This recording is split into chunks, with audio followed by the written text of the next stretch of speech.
Bienvenue à nouveau sur JNS TV. Cette semaine, nous allons parler d'un sujet qui fait débat depuis longtemps, la suppression de l'aide américaine à Israël. Oui, vous avez bien entendu. Le Premier ministre Netanyahou a annoncé dimanche, dans l'émission 60 minutes, qu'Israël prévoit de réduire sa dépendance envers les États-Unis au cours des 10 prochaines années et deviendra totalement indépendant. En réalité, le programme d'aide accordé à Israël limite énormément la capacité d'Israël à vendre ou partager sa technologie avec d'autres nations.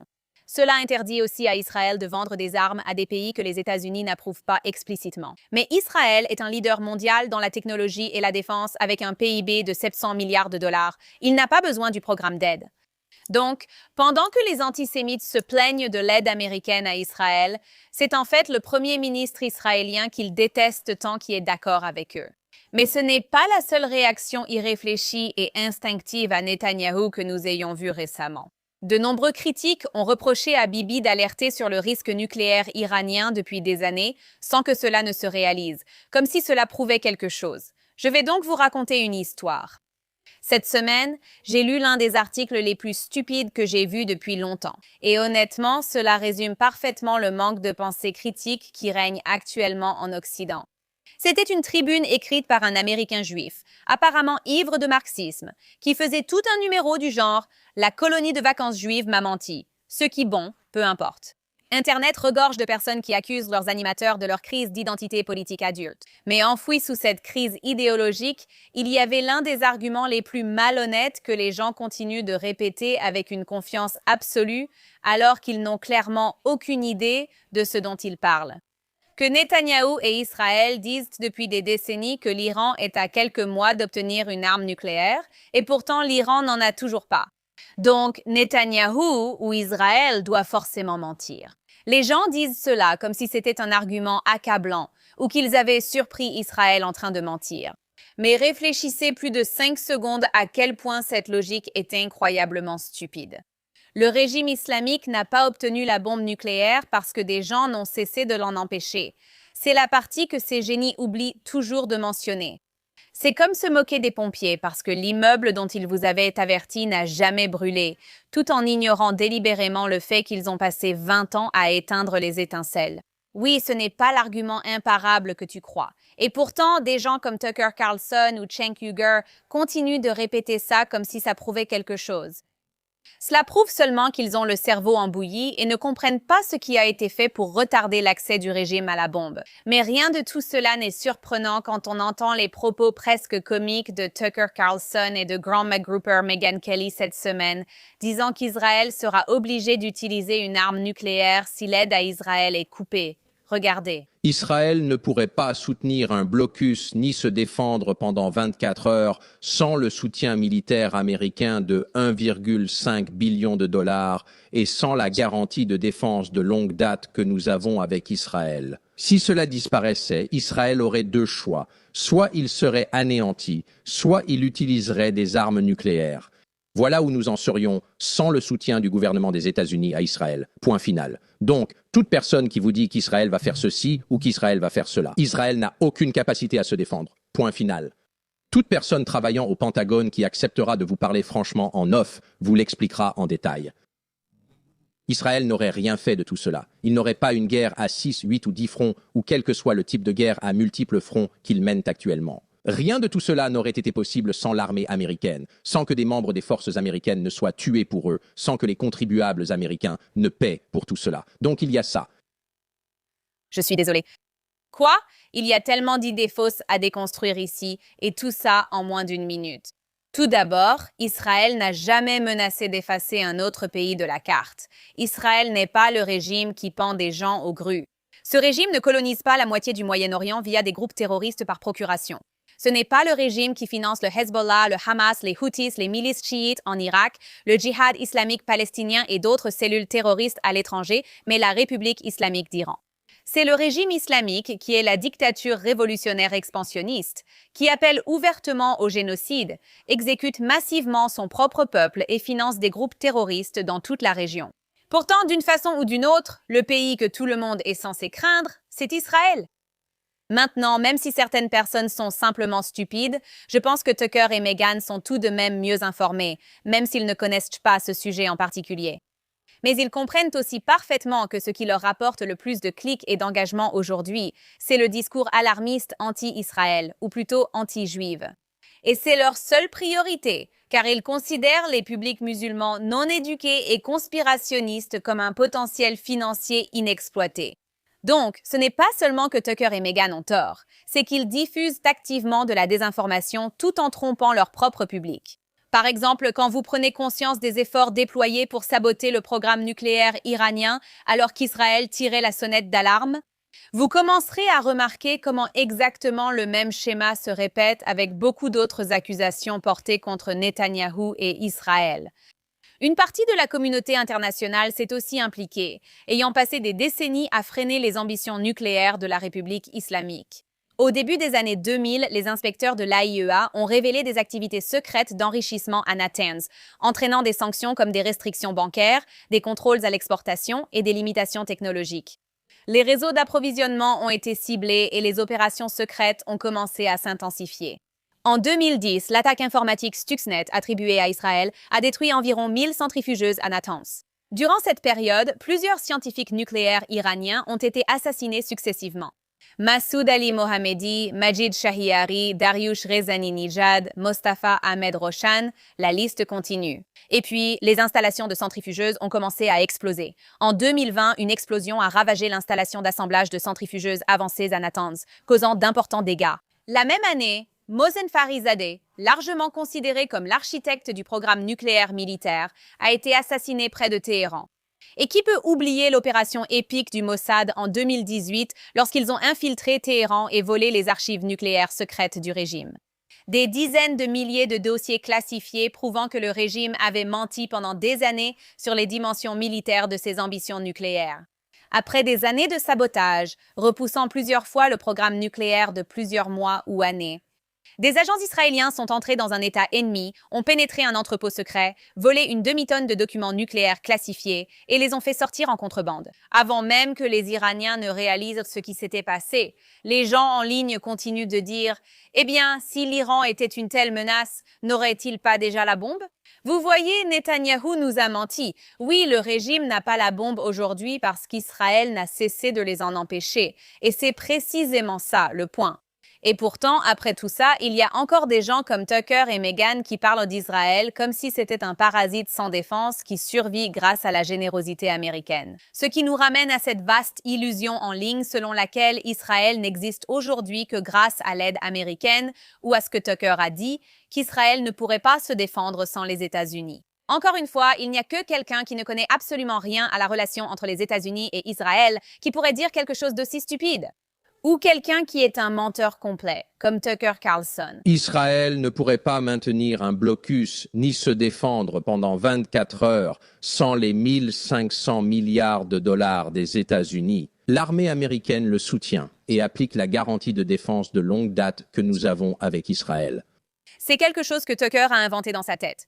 D'abord, ce n'est pas 1500 milliards de dollars. Le cadre actuel de l'aide est d'environ 3,8 milliards de dollars par an, ce qui peut sembler énorme jusqu'à ce que vous réalisiez que le budget fédéral américain approche les 7 000 milliards de dollars. Cela signifie que cela représente environ 0,05% du budget fédéral américain. Et voici la partie qu'ils ne vous disent jamais. L'immense majorité de cet argent retourne directement dans l'économie américaine à travers les achats de défense. Israël est obligé d'acheter uniquement auprès de fabricants d'armes américains s'appuyant sur des usines, des chaînes d'approvisionnement et des travailleurs américains. Environ 70 000 emplois américains sont créés ou maintenus chaque année grâce à ce partenariat. Donc, les Américains n'envoient pas d'argent liquide à Israël pour que nous puissions survivre. Le gouvernement américain subventionne sa propre industrie de défense tout en renforçant un allié stratégique et, franchement, il en obtient plus que ce qu'il paie. Revenons un instant en arrière. L'aide des États-Unis à Israël n'a vraiment commencé qu'après la guerre des 6 jours en 1967. Pourquoi? Ce n'est pas parce qu'Israël en avait besoin, mais parce que les États-Unis y ont vu une opportunité, à juste titre, d'ouvrir un autre front contre l'URSS pendant la guerre froide. L'aide militaire s'est considérablement accrue après la guerre du Kippour en 1973 et n'a cessé de croître depuis à travers de multiples protocoles d'accord qui limitent les choix d'Israël en matière de coopération avec d'autres pays, tout en profitant énormément aux États-Unis. Jusqu'à aujourd'hui, les États-Unis tirent d'énormes avantages de cette relation. Les services de renseignement israéliens ont souvent aidé à déjouer de grands complots terroristes contre des pays occidentaux, surtout les États-Unis, dont des attaques contre l'aviation, des opérations de Daesh, des cellules et réseaux terroristes iraniens, ainsi que des attaques contre des Américains et des Européens à l'étranger. Il n'est pas exagéré de dire que des milliers d'Américains sont en vie aujourd'hui grâce au partage de renseignements israéliens avec les États-Unis, alors qu'ils ne le seraient pas autrement. C'est pourquoi d'anciens hauts responsables du renseignement américain ont à plusieurs reprises qualifié le renseignement israélien de particulièrement précieux, estimé à des milliards de dollars, car Israël opère en profondeur au sein de réseaux hostiles que les agences occidentales peinent à infiltrer. Alors, quand ces imbéciles comme Tucker Carlson hurlent sur Internet « Coupez l'aide à Israël », honnêtement, très bien. Plus de partage de renseignements, de coopération régionale contre le terrorisme, de partage d'innovations sur le champ de bataille, de coordination de la défense antimissile et de restrictions sur les exportations d'armes israéliennes, selon la politique actuelle de Washington. Parce qu'en réalité, contrairement à ce que ces gens semblent penser, Israël n'est pas un projet dépendant des États-Unis. Nous sommes une nation souveraine et nous irions très bien sans les États-Unis. Les États-Unis, en revanche, seraient infiniment plus dangereux sans Israël. Ce mythe que Tucker véhicule, selon lequel Israël ne peut pas se défendre sans les États-Unis, est complètement déconnecté de la réalité militaire sur le terrain. Nous avons mené une guerre sur plusieurs fronts en 1948 sans aucune aide des États-Unis, juste après notre déclaration d'indépendance. Et si nous coupions les liens avec les États-Unis, eh bien, nous pourrions peut-être à nouveau gagner des guerres, vous savez, sans qu'un président ne déclare un cessez-le-feu alors que rien n'a réellement changé sur le terrain. Donc oui, Tucker, beaucoup d'Israéliens souhaitent vraiment la fin de l'aide américaine à Israël.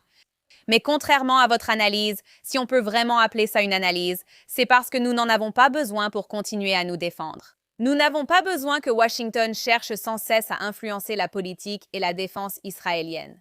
L'avantage ici, c'est que les deux pays sont plus efficaces et sûrs en collaborant.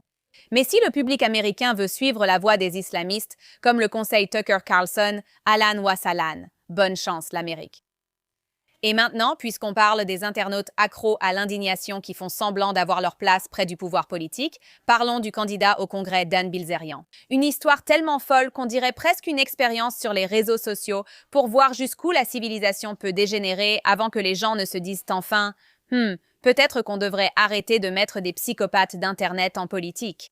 Voilà un type qui est devenu célèbre pour la drogue, les armes, les jeux d'argent, la misogynie et des accusations de violence, qui se comporte comme un étudiant défoncé avec de l'argent illimité et qui paierait soi-disant des prostituées pour faire semblant de l'aimer. Un gars qui a construit toute sa carrière sur la culture des podcasts de mecs, aux côtés de types louches comme Andrew Tate. Et maintenant, il veut se présenter au Congrès contre Randy Fine en Floride. Je suis désolée, mais c'est l'aspect d'Internet qui, honnêtement, me rend folle. Nous en sommes à un point où certains peuvent construire une carrière en étant dégénérés en ligne, puis se réveiller un matin et décider, vous savez quoi? Je devrais probablement aider à diriger le gouvernement américain. Mais le plus fou, c'est que Dan Bilzerian n'est pas juste un influenceur idiot parmi tant d'autres. C'est l'un des antisémites les plus ignobles et assumés sur Internet. C'est un homme qui menace ouvertement de tuer des Israéliens, qui répète les discours des néo-nazis, qui passe des années à s'obséder sur les Juifs et qui apparemment a maintenant une sorte de fascination idéologique étrange pour l'islam. Honnêtement, tout cela donne l'impression d'assister en direct à l'effondrement mental de quelqu'un. Mais ce qui a vraiment attiré mon attention cette semaine, c'est que même d'autres néo-nazis commencent à sembler alarmés par Dan Bilzerian. Nick Fuentes, le petit néo-nazi sectaire qui est devenu célèbre en parlant et en provoquant l'indignation sur Internet, est maintenant ici. Il affirme que Dan Bilzerian lui-même l'a pris à part, lui a fait cacher son téléphone, l'a emmené dans une pièce séparée et a commencé à parler d'assassiner des ministres israéliens et des personnalités juives en vue. Ensuite, il aurait soi-disant essayé de le recruter pour aller au Qatar. Maintenant, évidemment, il faut prendre en compte la source ici. On parle de Nick Fuentes. Mais ensuite, en l'espace d'une journée, un autre antisémite déclaré, Lucas Gage, a affirmé que la même chose lui était arrivée dans une situation différente. Même histoire, téléphone caché, pièce à part, obsession pour la violence, obsession pour Israël. Regardez ce que Lucas avait à dire. Et donc, quand j'ai vu Nick poster ça, je n'arrivais pas à y croire. Il dit « La première fois que j'ai rencontré Dan chez lui, il nous a demandé de laisser nos téléphones dans une autre pièce. Il m'a ensuite demandé à quel point c'était difficile de viser des ministres du gouvernement israélien. Je ne peux pas dire le mot sur YouTube. Il m'a invité à Dubaï et au Qatar, invitation que j'ai refusée alors qu'il y allait pour devenir saint. Nick, Je le jure devant Dieu et sur la vie de mes 2 magnifiques enfants. Il m'a fait la même chose. Donc, on est monté là-haut. Il a dit quelque chose à propos de Ben Choubi. Il a dit « Tu connais Ben Shapiro, non? Qu'est-ce que tu penses de lui? Je me demande si je ne... » Il n'avait rien planifié. C'est ce que je veux dire. Ça aurait pu être juste des conneries de vestiaire. Genre, mec, on doit s'occuper de ce type. Tu vois ce que je veux dire? C'est ce que je me suis dit, et j'ai répondu, eh bien, ça ne changera rien. Tu sais, ils mettront juste quelqu'un d'autre, un truc comme ça. Mais dès que Nick l'a dit publiquement, je me suis dit, ok, c'est bizarre. En plus de ça, il y a aussi une troisième personne qui ne soutient ni Nick ni Lucas, qui a confirmé que Fuentes lui avait effectivement décrit ce même incident en privé au moment où cela s'est produit. De nombreuses personnes décrivent ce même comportement dérangé. Honnêtement, il faut arrêter de prétendre qu'il s'agit seulement de propos provocateurs en ligne. Parce que si quelqu'un parle ouvertement d'assassiner des personnalités politiques, qui fantasment ouvertement sur le fait de tuer des Israéliens, peut-être, juste peut-être, que cette personne ne devrait occuper la moindre fonction publique. Traitez-moi de folle. De toute façon, la partie la plus folle de toute cette histoire, c'est de voir la même communauté America First en ligne développer soudainement cette étrange fascination pour l'esthétique islamiste, alors que c'est quelque chose qui a été étroitement associé à tout ce mouvement depuis le début. Maintenant, Dan publie des photos de lui en train de lire le Coran, portant des kéfiers au Qatar, et parlant du fait que l'islam est moralement sain, allant même jusqu'à dire qu'il aime les musulmans parce qu'ils ont une fraternité sincère et désintéressée. C'est ironique de la part d'un gars dont la réputation repose sur la drogue, les jeux d'argent, la violence, la misogynie et le fait de se comporter comme une MST ambulante. C'est ça. Honnêtement, le seul vrai combat dans le monde aujourd'hui qui me semble valoir la peine d'être mené, c'est, tu sais, exterminer Israël. Je veux dire, je m'engagerai demain, j'irai sur le terrain et j'irai tuer des Israéliens. Ce serait un grand jour pour moi. Je signe n'importe quel papier d'enrôlement où il faut. Donnez-moi un fusil et envoyez-moi là-bas. Je crois vraiment que la majorité de ce pays est maléfique et qu'ils perpétuent un génocide. Ils pratiquent l'apartheid, ils oppriment les Palestiniens, ils attaquent leurs voisins, ils agissent comme des terroristes. Ce sont des salauds arrogants et ingrats et ils doivent être rayés de la carte. En parlant de salauds arrogants et ingrats, je ne dirais pas qu'il doit être rayé de la carte parce que je n'appelle à la violence contre personne. Mais ce type, vraiment, il a besoin de recevoir une leçon. Et écoutez, c'est important parce qu'il ne s'agit pas seulement de Dan Bilzerian. Ça, c'est un problème. Il n'est que la version la plus caricaturale d'une tendance plus large. Nous avons des antisémites déclarés qui se présentent aux élections un peu partout aux États-Unis. Je veux dire, vous avez Zohran Mamdani qui a remporté le poste de maire à New York et on voit tous maintenant à quel point ça se passe bien pour la ville de New York. Mais il y a aussi Aber Kawas, candidate du DSA et militante liée à CARE, qui a minimisé le 11 septembre et se présente à l'Assemblée de l'État à New York. Bien sûr, soutenue par Mamdani lui-même. Voici ce qu'elle avait à dire sur le 11 septembre. Le système du capitalisme, du racisme, de la suprématie blanche, etc. et l'islamophobie ont tous été utilisés pour coloniser des terres, n'est-ce pas, pour prendre les ressources d'autres peuples. Donc c'est une longue trajectoire.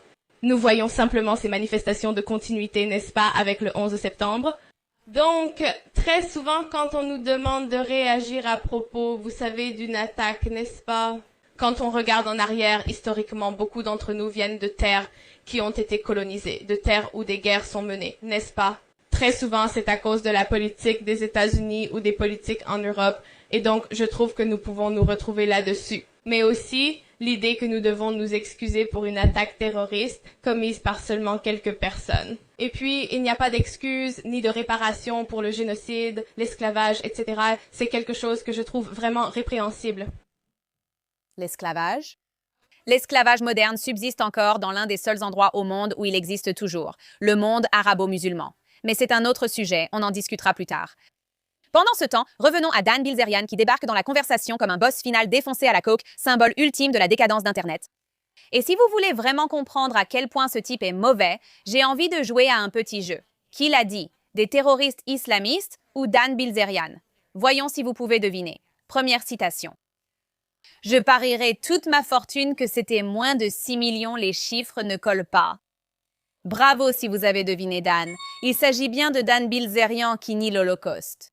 Ou celle-ci. Je crois que la suprématie juive est la plus grande menace pour le monde aujourd'hui. La plupart des problèmes actuels sont causés par la suprématie juive. Qu'en pensez-vous? Daesh ou Dan Bilzerian? Difficile à dire, mais celle-ci vient de Dan. Celle-ci, pour aller droit au but, nous devons attaquer chaque juif sur la planète Terre. Incroyable mais vrai, cette phrase n'est pas de Dan, mais d'un commandant du Hamas, Fatih Hamad. Pourtant, la rhétorique est presque identique. Et pour celle-ci, le judaïsme promeut la suprématie et le viol, et vole les autres tant qu'ils ne sont pas juifs. Israël en est la manifestation. Je pense que la religion est terrible. Eh bien, si vous avez deviné Dan, c'est exact. Il ne fait même pas semblant d'avoir seulement un problème avec les sionistes. Non, pour Dan, il s'agit des juifs. Et enfin, je m'engagerai demain, j'irai sur le terrain pour tuer des Israéliens. Donnez-moi un fusil et envoyez-moi là-bas. Oui, eh bien, comme nous l'avons entendu il y a quelques minutes, ça, c'est tout Dan. Et non, ceci n'est pas et ne devrait jamais être un discours politique normal. C'est de la haine raciale ouverte. Pourtant, cette personne est considérée par une partie d'Internet comme une voix politique légitime, plutôt que ce qu'elle est vraiment. Un individu profondément dérangé, antisémite, et aussi un parfait idiot sans la moindre qualité. Mais l'essentiel à comprendre, c'est que ces choses ne restent pas en ligne. Quand on banalise un discours constant sur la prétendue suprématie juive, les conspirations juives mondiales et la banalisation de la violence contre les Israéliens, tôt ou tard, des gens finissent par passer à l'acte. C'est comme ça que fonctionne la radicalisation. C'est comme ça que fonctionne l'extrémisme. Honnêtement, quiconque pense que cet homme devrait influencer la politique américaine ne devrait probablement pas se voir confier des engins lourds, encore moins voter. Mais pendant que des bouffons d'Internet comme Dan se déguisent en révolutionnaires en ligne, des régimes réels continuent d'exporter ce genre de haine et de manipulation à une échelle industrielle.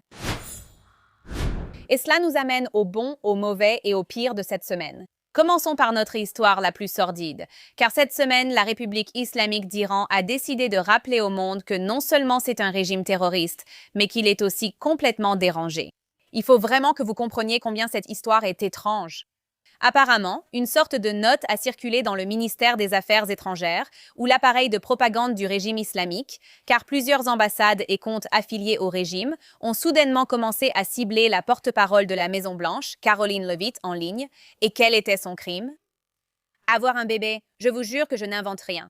Le régime a répondu à ces publications sur les réseaux sociaux concernant son nouveau-né en les transformant en propagande à propos de la récente frappe américaine sur une base des gardiens de la révolution à Minab. Le régime a déclaré que la frappe avait tué des dizaines d'enfants dans une école proche de l'installation. D'ailleurs, si vous placez des enfants, des écoles pour enfants, à l'intérieur d'une structure militaire des gardiens de la révolution, cela constitue en soi un crime de guerre. Mais c'est bien la République islamique tout craché. Elle utilise des enfants comme boucliers humains, puis fait semblant de se soucier de la vie humaine après coup. Et honnêtement, l'hypocrisie ici est tellement extrême que cela en devient presque comique, parce que c'est le même régime qui a envoyé des enfants traverser des champs de mines pendant la guerre Iran-Irak. Le même régime qui a assassiné Kian Pirfalek, âgé de 9 ans, le même régime qui a tué des centaines d'enfants et d'adolescents lors des manifestations en janvier, juste quelques jours avant la frappe à Minab. Il ne se soucie pas des enfants, il se soucie de la propagande, de maintenir le pouvoir, d'exporter leur révolution islamiste. C'est tout. Si ce régime se souciait vraiment des enfants, les enfants iraniens ne se feraient pas tirer dessus dans les rues simplement parce qu'ils se trouvent près d'une manifestation. Les adolescents iraniens ne seraient pas torturés en prison. Et les familles iraniennes ne seraient pas obligées d'identifier les corps de leurs fils et filles après des manifestations. Et franchement, aucun régime sur Terre n'a plus de sang d'enfants sur les mains que celui du régime islamique en Iran. Pas seulement des enfants iraniens, mais aussi des enfants palestiniens, libanais, syriens, israéliens, yéménites et bien d'autres. Ce régime a passé des décennies à transformer des générations entières du Moyen-Orient en chair à canon pour son projet révolutionnaire. Le Hamas, le Hezbollah, les Houthis, les Basijis et les gardiens de la révolution, tous ont détruit la vie d'innombrables enfants à travers la région. Et pourtant, à chaque fois que la République islamique est frappée militairement, soudainement, on est censé croire qu'ils sont devenus des défenseurs des droits de l'homme. C'est insensé. Cela s'inscrit aussi dans une tendance plus large à laquelle il faut prêter attention. La République islamique n'exporte pas seulement le terrorisme, elle exporte aussi la propagande. Elle comprend que les réseaux sociaux font désormais partie du champ de bataille. Alors ils prennent une publication sur une nouvelle maman et la transforment en campagne de propagande. Ils essaient de détourner l'empathie et de manipuler les publics occidentaux qui ne comprennent toujours pas ce qu'est réellement ce régime. Mais il est important que les gens comprennent une chose très clairement. La République islamique ne valorise pas la vie humaine, même celle des enfants. Elle valorise le pouvoir, la peur, le djihad et la survie. Et c'est pourquoi les voir soudainement faire semblant de se soucier des enfants après des décennies à les massacrer dans toute la région est l'une des choses les plus révoltantes que vous verrez en ligne. La République islamique n'est pas qu'un gouvernement, mais une secte idéologique de la mort dotée d'un réseau d'ambassades pour la diffuser.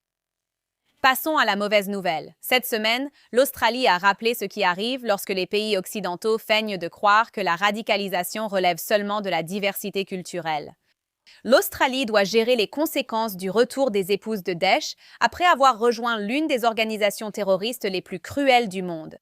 Et maintenant, certaines d'entre elles sont jugées pour des crimes contre l'humanité liés à l'esclavage d'une femme yézidi, ainsi qu'à d'autres crimes horribles commis par Daesh. À présent, les autorités australiennes affirment que 2 de ces femmes ont participé à la détention d'une esclave yézidi dans leur maison familiale en Syrie, sous contrôle de Daesh, après que la femme aurait été achetée pour 10 000 $. C'est de cela dont nous parlons ici. Ce n'est pas un club de lecture. C'est Daesh, une secte islamiste génocidaire qui a massacré des civils, réduit des femmes en esclavage sexuel et décapité des personnes devant la caméra, tout en massacrant des minorités religieuses à travers l'Irak et la Syrie. Pourtant, l'Australie leur a quand même permis de revenir en Australie. Et regardez à quel point ils étaient reconnaissants. Pourquoi es-tu allé à l'IN? Pourquoi as-tu épousé un terroriste de Daesh? Tais-toi, sale garce! Tes enfants ont-ils respecté les lois? Lâche-moi! As-tu le choix? Parle-moi et je te répondrai. Tu vas faire quoi? Qu'est-ce que tu vas faire maintenant? La classe. Des voyous islamistes traitent une journaliste australienne de salope parce qu'elle fait son travail. Ces gens sont la lie absolue de l'humanité. Et je ne comprends pas pourquoi l'Australie autoriserait ce cirque en premier lieu. Je veux dire, qu'est-ce qui, dans le fait de rejoindre l'État islamique, suggère que quelqu'un partage les valeurs australiennes ou a le moindre respect pour la loi, la culture ou la civilisation australienne? Mais l'absurdité ne s'est pas arrêtée là. À leur comparution, les accusés ont refusé de se lever pour le juge, ce qui leur a valu une condamnation immédiate pour outrage au tribunal, ce qui résume parfaitement le problème ici. Les pays occidentaux continuent d'importer, ou dans ce cas de réimporter, des personnes qui méprisent ouvertement les valeurs occidentales, puis ils font semblant d'être choqués lorsque ces valeurs ne sont pas respectées. Et pourtant, encore et encore, les pays occidentaux ont du mal à admettre quelque chose de très simple. L'idéologie compte et la radicalisation compte. Pendant des années, il y avait ce genre de récit étrange dans les médias selon lequel les épouses de Daesh n'étaient que des filles égarées qui s'étaient laissées entraîner sur les réseaux sociaux. Je suis désolée, mais à un moment donné, la responsabilité personnelle doit entrer en jeu ici. On ne traverse pas le monde pour rejoindre Daesh sans savoir ce qu'est Daesh. Et c'est pour cela que tant de pays occidentaux semblent aujourd'hui complètement mal préparés face aux conflits idéologiques auxquels ils sont confrontés en interne. Parce qu'ils ont passé des années à traiter chaque signe d'alerte comme de l'intolérance et de l'islamophobie au lieu de prendre le problème au sérieux. Faire semblant que l'extrémisme islamiste n'existe pas a été l'une des illusions occidentales les plus désastreuses de ces 20 dernières années. Et maintenant, l'Australie fait face aux conséquences de cette illusion en temps réel. Car la question n'est pas seulement « que fait-on des épouses de Daesh ?» La vraie question est de savoir comment les sociétés occidentales sont devenues à ce point faibles, rongées par la culpabilité et tellement terrifiées à l'idée de froisser les gens qu'elles ont fini par ne plus défendre leur propre civilisation.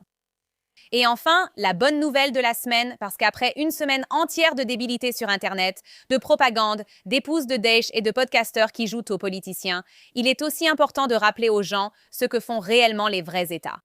Alors que la moitié d'Internet passait son temps à crier à propos d'Israël en ligne, Israël exploitait apparemment en toute discrétion une base avancée secrète en Irak pendant la guerre contre l'Iran. Et cette histoire est absolument folle. Selon les informations récemment publiées, Israël a établi une base secrète dans l'ouest de l'Irak qui a servi à soutenir des opérations contre la République islamique pendant la guerre. Selon les rapports, la base accueillait des forces spéciales, du matériel logistique et des équipes de sauvetage, prêtes à intervenir si des pilotes israéliens étaient abattus en Iran. Donc, Israël ne menait pas seulement des opérations à longue portée contre le régime, mais construisait aussi l'infrastructure nécessaire pour récupérer son personnel si les choses tournaient mal en plein territoire hostile. Et c'est là que l'histoire devient encore plus folle. Selon le rapport du Wall Street Journal, l'opération a failli être révélée après qu'un berger irakien local a remarqué une activité inhabituelle près du site. Le berger a alerté les forces de sécurité irakiennes qui se sont rendues sur place pour enquêter. À ce moment-là, seulement quelques semaines avant la guerre, Israël a finalement dû mener des frappes contre les forces irakiennes qui approchaient, afin de protéger l'opération et d'empêcher que la base ne soit compromise. Nous avions donc des forces spéciales israéliennes opérant à l'intérieur de l'Irak, un centre logistique secret soutenant des opérations contre le régime en Iran. Le personnel de recherche et de sauvetage se préparait à d'éventuels pilotes abattus, tandis que renseignements en temps réel et puissance aérienne défendirent l'opération, avant même que le public ne sache que cela existait. C'est la réalité concrète de la façon dont Israël se défend au Moyen-Orient. Ce qui me paraît important dans cette histoire, c'est qu'elle rappelle aux gens quelque chose qu'Internet oublie souvent concernant Israël. Nous n'avons pas le luxe de l'échec. Quand Israël part en guerre, il doit tout prévoir. Il ne s'agit pas seulement de savoir comment frapper des cibles, mais aussi comment récupérer les pilotes, extraire les agents, sauver les otages et ramener ses citoyens chez eux s'ils sont coincés en territoire ennemi. Cet état d'esprit traverse toute la société israélienne, ainsi que la culture sécuritaire israélienne. Et c'est aussi l'une des plus grandes différences morales entre Israël et les régimes contre lesquels il se bat. Le Hamas se cache parmi les civils.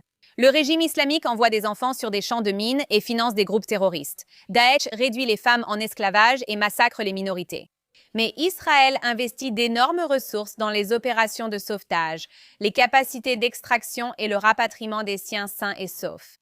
Et avant de terminer, je veux aussi souligner que cette histoire est un parfait rappel de la fausseté de la plupart des analyses en ligne. En ligne, les gens traitent la guerre comme un jeu vidéo ou un débat, la réduisant à des hashtags ou mèmes, et leur indignation est souvent purement performative.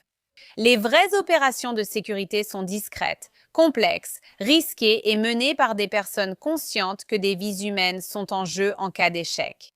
Malgré tout ce que les gens disent sur Israël en ligne, quand les choses tournent mal au Moyen-Orient, quand des opérations doivent être menées en territoire hostile ou quand quelqu'un doit être secouru sous le feu, il y a de très fortes chances que des agents israéliens soient déjà sur place. Et sur ce, c'est tout pour cette semaine. Je reviendrai la semaine prochaine avec plus d'informations sur les dernières actualités que vous devez connaître concernant ce qui se passe en Iran et ailleurs. Et si vous avez un tuyau pour moi, contactez-moi sur X sous Emily K. Schrader ou sur Instagram sous Emily in Tel Aviv. D'ici là, on se retrouve la semaine prochaine sur JNS TV.